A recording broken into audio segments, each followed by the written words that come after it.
This video is brought to you by Devolver Digital and their spring Steam sale. Stick around to the end to find out more.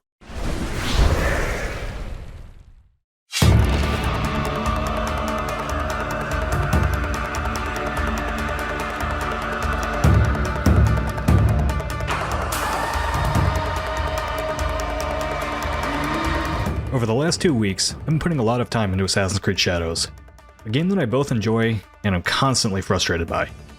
As a longtime fan of the series, it feels like the series hasn't grown up with me. The positives first.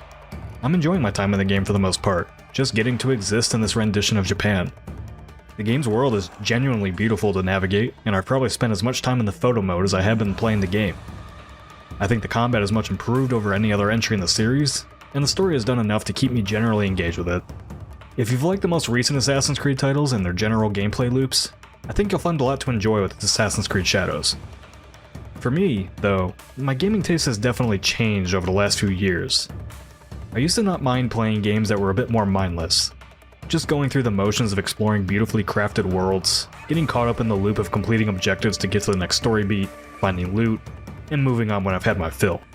But lately, I've been finding myself wishing these mindless games were more like the games I've been really enjoying lately.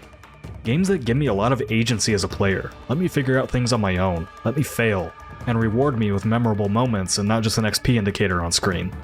I talked about a lot of this in my recent essay on Kingdom Come Deliverance 2, and while I won't say I'm not enjoying Assassin's Creed Shadows for what it is, it's a series that I feel could be so much more. It just hasn't grown up with the audience it cultivated. Despite all we do, all our capacity for greatness, we are inevitably bound to... I'm finding, as I play through Assassin's Creed Shadows, that the series really just doesn't know what it wants to be anymore, and this is evident in multiple areas throughout the game. Obviously, the franchise has had an identity crisis since Assassin's Creed Origins, but I think it's most apparent with Shadows, and a lot of its design decisions as it tries to appeal to the widest audience possible. Naue is built around stealth, Yasuke is built around action. There's RPG choices if you want them, but you can turn them off and just play a canon version of the game. You have the option to play the game unguided, so your screen isn't constantly littered with icons, and you have to actually find your objectives organically. But the world is so dense and littered with detail that you really can't play it that way. Options are good, but I think in the case of Assassin's Creed, the game isn't designed around these options, and so in the end, it suffers for it. I think as people start to play Shadows, they're also going to feel that with the duality of its two protagonists, and how the game seems confused as to which experience to prioritize. There's a story mission early on when Yasuke is first introduced that's super memorable, and at least from my time playing the game so far, felt like the game knew what it wanted to be for a brief moment. A great example of how too many options creates a jumbled gameplay experience is in the shrines located throughout the world. One of the ways you have to upgrade Naue and Yasuke in the game is by acquiring knowledge points. Some of these are story missions that delve into the backstories of the characters, but the majority of them revolve around collecting missing pages at each of the shrines. The problem is, it's almost impossible to find them without holding down a button that highlights them for you with little different colored dots if you're looking in the right direction, even if it's not in your field of view. So in the end, I end up doing the same exact thing I always do in Assassin's Creed. I chase a little icon. Unguided exploration is similar in this regard. The game gives you a little bit of detail about where an assassination target is located, for example, and then you can just take that info, hold X on the map to send a scout, and voila, another icon is on your map to track down.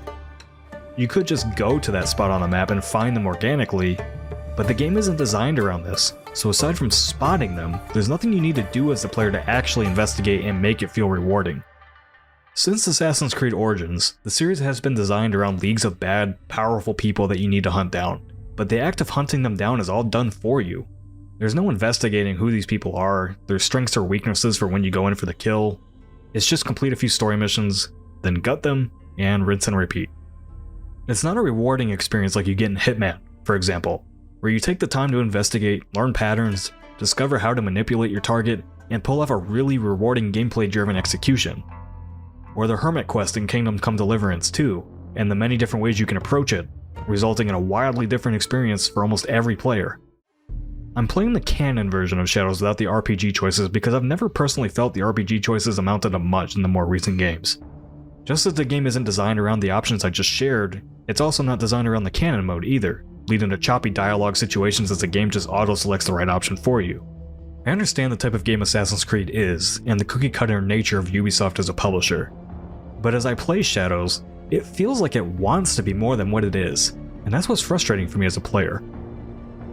The options are there to make the game more engaging for me, but those options don't amount to much more than just slight HUD tuning, that don't actually change how I play the game in the end. And I think the basis of this problem is Ubisoft's continued issues with scope, and wanting their games to have endless amounts of repeatable design. There's clearly an audience for it, as the Assassin's Creed games sell very well, and as I stated earlier, I'm not disliking Shadows for what it is. It's just frustrating as a critic, seeing the bones there for what could be a much more compelling gameplay experience, and it not living up to that. I may be asking for something that's just not possible with a franchise as large as Assassin's Creed. The shareholders must be fed, and if you deviate from what makes the franchise sell as well as it does too much, then it's considered a failed experiment. It's clear from the options that are being made available that the want is there for a better gameplay experience, but there has to be a willingness to alienate part of the audience to get there. As Arrowhead Studios, the developers of Helldivers, aptly put it on their website, a game for everyone is a game for no one. This video is brought to you by Devolver Digital, who are now holding their Spring Steam sale until March 20th. Survive one of the most beloved bullet hell roguelikes in history with Enter the Gungeon, which is marked down to a criminal 90% off. Reacquaint yourself with the nautical antics of Guybrush Threepwood in Return to Monkey Island. Pirate games. They're great. What if your bullet could hit a dude, stop in midair, turn, and then hit another dude? That's Children of the Sun, one of the best indies of last year. Film and produced 1999's hottest reality TV show this side of Who Wants to Be a Millionaire in The Crush House. Add a little kick to your soup and salads with a pepper grinder. Oh, I'm sorry. I mean live the life of a dirt dolphin in 2024's excellent adventure platformer, Pepper Grinder. And find inner peace with 9 of your friends in Karmazoo, the delightful 10-player co-op platformer. Don't have that many friends? Don't worry. Neither do we. So what are you waiting for? Head on over to Devolver Digital's Steam page and dig into those sales like the good little dirt dolphins you are.